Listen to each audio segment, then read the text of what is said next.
આજરોજ રાજકોટનું વર્ષ 2026-27 ડ્રાફ્ટ અમે બજેટ અંદાજપત્ર સ્ટેન્ડિંગ કમિટીમાં સુપ્રત કર્યો છે.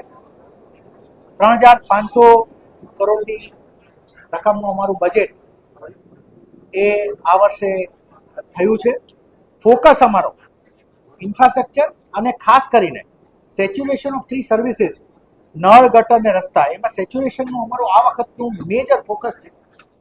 અમે એ પણ જણાવી આપને કે ગત વર્ષનું અમારા બજેટને અમે ઓલમોસ્ટ 90%થી વધારે ક્રોસ કરી રહ્યા છીએ. એ રીતે અમને આજે એ વાતનો પણ સંતોષ છે કે એક્ઝિક્યુશન ઓફ 25-26 પણ અમારું બજેટ 25-26 પણ સારી રીતે થયું છે. આવું જ એક્ઝિક્યુશન થઈ શકે અને નાગરિકોને ખૂબ સારી પાયાની સુવિધાઓ અને સાથે વર્લ્ડ ક્લાસ ઇન્ફ્રાસ્ટ્રક્ચર એ આપી શકાય. અમારા બે મેઇન ફોકસ જેને હું કહું તો સ્પોર્ટ્સ ઉપર આ વખતે ઘણો ફોકસ છે આ બજેટમાં, અને એર ક્વોલિટીના ઇમ્પ્રુવમેન્ટ અને plus timely delivery of projects એ આ બજેટમાં અમે એશ્યોર્ડ વેમાં જવા માંગીએ છીએ.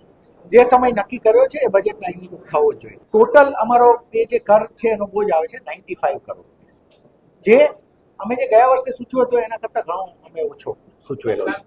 ફક્ત 2 મહિનામાં છેલ્લા અમે 106 કરોડ જેવું જનરેટ કરી શક્યા. આ અમારી છેલ્લા ઓપ્શન. આ વર્ષે અમને અપેક્ષા છે અમે 600 કરોડ જેવું રાખ્યું છે.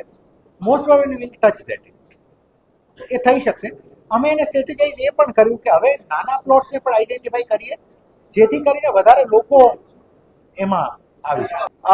એક તો આવાસમાં અમારું લગભગ 3,000થી વધારે આવાસોનું આ વખતે થશે. એક ડિજિટલ ટ્વિનનો અમારો પ્રોજેક્ટ છે સિટીનો. એ મેડિકેર અમે એડ કરી રહ્યા છીએ અને પીપીપીથી સ્પોર્ટ્સ અમે પીપીપી પોલિસી લાવવા માંગીએ છીએ. સ્પોર્ટ્સ ડેવલપમેન્ટ અમારો ધ્યેય એવો છે. જો અમે એક પણ આજે ફેસિલિટી નંબર અમે નથી એડ કર્યા કેમ કે પીપીપી ઉપર અમે ફેઝ વાઇઝ જવા માંગીએ છીએ, પરંતુ અમારું એવી ઈચ્છા છે કે ઇન્ટરનેશનલ કક્ષાની એટલીસ્ટ 2 થી 3 ફેસિલિટી મિનિમમ આપણે પીપીપી ધોરણે રાજકોટમાં એડ કરી શકીએ, જેથી કરીને જેમ આપ અમદાવાદમાં જુઓ છો આખું સ્પોર્ટ્સનું જે સરસ ઇન્ફ્રાસ્ટ્રક્ચર બની રહ્યું છે, તો આ પ્રમાણે આપણે કોમનવેલ્થને આવી જ્યારે ગેમ્સ આવે છે ત્યારે રાજકોટના યુવાનો એનો ભાગ બને એ માટે આ અમારા, મને એવું લાગે છે કે એઝ કમિશનર હું મારા પ્રાયોરિટી તરીકે કહું તો મારું પ્રાયોરિટી આ વખતનું બજેટમાં સ્પોર્ટ્સ ડેવલપમેન્ટ છે.